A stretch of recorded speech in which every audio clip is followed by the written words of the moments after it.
anyone can do a 1 through 10 power rankings, we're going to give you all 32 teams. So throw it on the screen, and I'm going to ask you to direct your eyes to the bottom of the screen, and we're going to go up. A reverse eye chart. No. So the bottom tier all by themselves, the Jets. We don't need to talk about them anymore. They're the Jets. The next tier is just the NFC East. Just that division as a whole, they're the bottom two. That next tier is an interesting one. Looking for a coach or a quarterback. Detroit needs a coach. Denver might need both. The Vikings need a quarterback. Houston needs a coach. The Chargers and the Bengals just drafted their quarterback. The Falcons need a coach. The Jaguars need both. And that next tier is where we start to get to the interesting teams. These are intriguing teams, but they're not real playoff contenders. We're talking the Colts, we're talking the Dolphins, the Rams. Hey, the Rams are 4-2. All 4 of their wins came against that second to last tier, the NFC, so do they even count? San Francisco's too banged up. I have questions about Cardinals and Panthers being a year away. So now let's zoom in on the 4 tiers that really matter. These are the teams we really care about. Again, from the bottom up. Playoffs, but no ring. Each of those 5 teams there has a fatal flaw. In Tampa, in Cleveland, it's about the fact that their quarterbacks melt when pressured this year. Look at the numbers. In Chicago, it's that we know that Nick Foles, I know he once upon a time did win a Super Bowl, and they can get to the playoffs, but they're not going to threaten anyone. The Raiders are a good story. They cap out at about 9-10 wins, and the Bills got exposed for what they are. Now, these top 3 tiers, these are teams that can win the title. Green Bay, you're worried about their offensive line after what you saw, but we know how good they are. Tennessee, we have to respect what they've done since Mariota took over. New Orleans, little concerned about Drew Brees aging, but I'm going to give them the respect they've earned over the last couple years. The Patriots are under 500. Why are they there?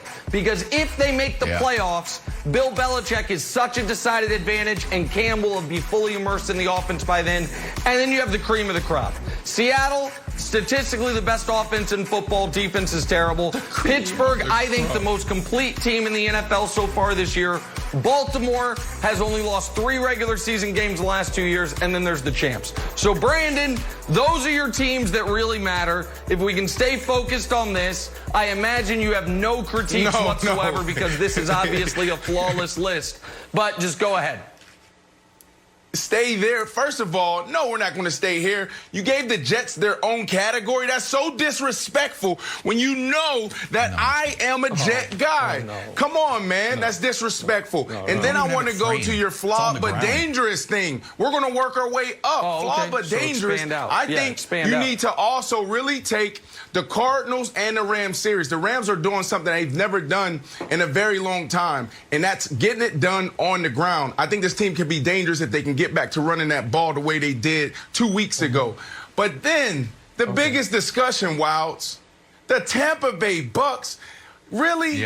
What do you? It's not even. I keep saying it. I said it all week. It has nothing to do with the Bucks. It has everything to do with you and Tom Brady. What has happened to you and Tom Brady?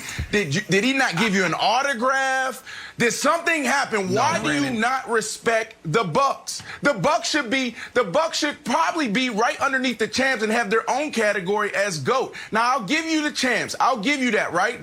That's their throne. They earned it. The other teams have to knock them off. But the Bucks can easily be right there, man. Go ahead, Wilds. Nick, you know I'm a Nick Tiers guy. I used to get the herd hierarchy. I subscribed to it. I got it sent to me, and I would collect them. And my father collected them in his ground. We've got stacks of herd hierarchies, and we always have. I used to sit on my grandfather's lap, and he used to read me the herd hierarchy. So we are a herd hierarchy family, but not anymore. I unsubscribed, and I'm a Nick Tiers guy. I don't know if you have it set it in the mail, but I was like, but herd hierarchy had Tampa Bay as number 1.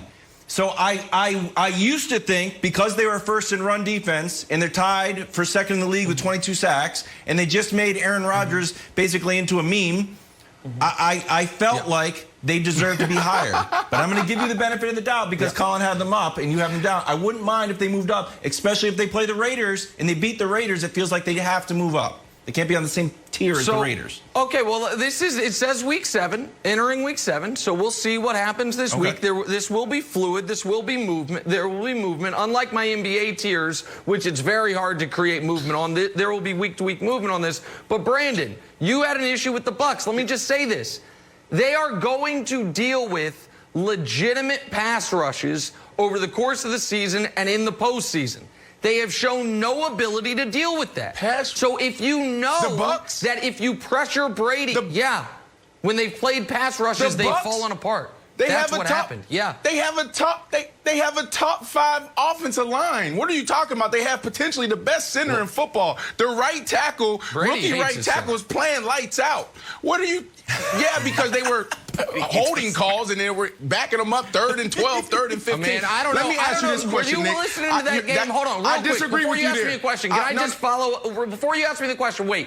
Just on the center, it really did feel like Brady gave Troy Aikman a lot of dirt on the center. Because I'm watching that Bucs-Packers game, and every 15 minutes, Aikman's like, and here's another thing about Ryan Jensen. Brady had to change the way he stands in shotgun because he can't snap it right. Here's another thing. He sweats too much, and Tommy doesn't like that. So I think you like Ryan Jensen more than Tom Brady does. But I interrupted you. What was your question? Go ahead. No. So here's the deal. All right.